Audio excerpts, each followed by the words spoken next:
യാത്രകളെ മനോഹരമാക്കുന്നത് എഫേർട്ട്ലെസ് ആയിട്ടുള്ള ഒരു ഡ്രൈവിംഗ് എക്സ്പീരിയൻസ് ആണ്. ഇതുപോലുള്ള ഒരു ഡ്രൈവർ നമ്മളെ കൂടെ ഉണ്ടെന്നുണ്ടെങ്കിൽ യാത്രകൾ എപ്പോഴും കടലിലേക്ക് ചൂണ്ടിടാൻ അറിഞ്ഞു പോകുന്ന ഒരു പക്ഷേ യുവാക്കാണ്. പിന്നീടാണ് മനസ്സിലായത് വയനാട് കടലില്ലാന്ന് പേടി. അല്ല, ആ ഹോട്ടല് പൂട്ടി പോയിണ്ടാവോ? ഇല്ല, ഓരോ പൂട്ടുള്ള അങ്ങ് കച്ചവട സ്ഥലം തന്നെയാണ്. ഓരോ പെരന്ന് ബാക്കിലൊക്കെ ഉണ്ടായിരുന്നത്. കൊറേ കാലമായിട്ടുള്ള കൊറേ കാലം. അയ്യോ, തള്ളു മാത്രമേ നടക്കുള്ളൂ, ഹോട്ടലില്ല. എന്നാ വേഗം തള്ളിക്കൊള്ളി. മറ്റേ ഈ ഹോട്ടലിൽ കയറല്ലോ. ഇവിടെ നമ്മൾ കയറിയതാണ്. ഇവിടെ 10 പോരാ. ഇവിടെ അരി വലുതായിരിക്കും. ഇവിടെ അരി നിർത്തും. വേറൊന്നും പറഞ്ഞല്ലോ. ഏതാ മീന് വലുപ്പം കുറവ്. അല്ല, ആ അരി ഒട്ടണ അരിയാണ്. ഈ ചോര ഇറങ്ങിയിട്ട് പിന്നെ കയറേണ്ടി വരുമോ?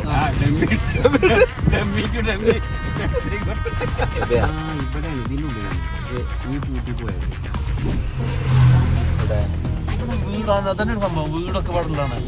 പല വീടിന്റെ ബാക്കിലുണ്ടായില്ലേ. മുട്ട കിട്ടും. മുട്ട ബൈക്കാണ്. കാട കിട്ടൂല. കാട കൊക്കുണ്ടോ?